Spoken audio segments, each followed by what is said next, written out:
पापा ये सखी घसवाहिन से फसल बा। हमर बहुआ के पापा ये सखी घसवाहिन से फसल बा। अरे घूमे ले रतवाही हो, अरे घूमे ले रतवाही बड़ जात के हौसल बा। हमर बहुआ के पापा ये सखी घसवाहिन से फसल बा। हमर बहुआ के पापा ये सखी घसवाहिन से फसल बा।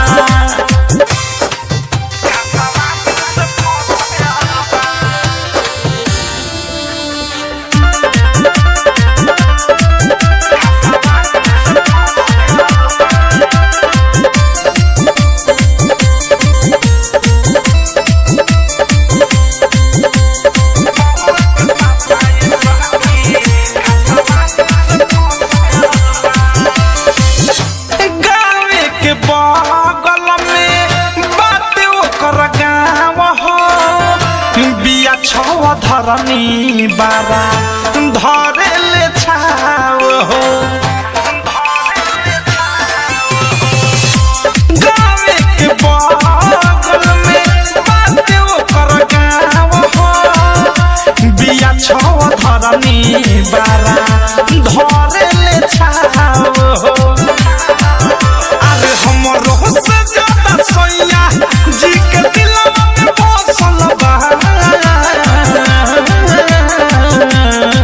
हमर बहुआ के पापा ये सखी घसवाहिन से फसल बा। हमर बहुआ के पापा ये सखी घसवाहिन से फसल बा।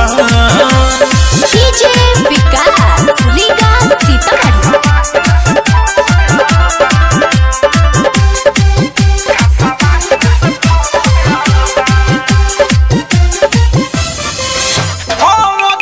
प्रेमी हो लागल हो पाता ओकरा से जोड़ले बारे हौला नाता। राइटर थारू सुबुध लागल हो पाता ओकरा से जोड़ले बारे हौला नाता।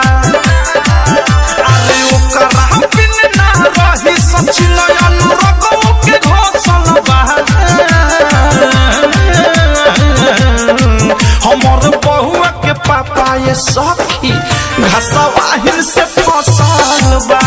हमर बहुआ के पापा ये सखी घसवाहिन से फसल बा।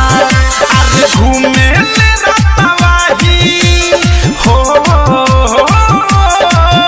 अरे घूमे ले रतवाही बड़ जात के हौसल बा।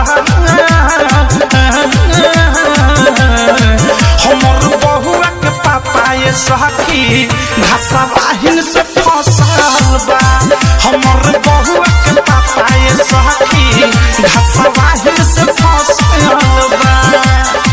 RCM recording studio Delhi.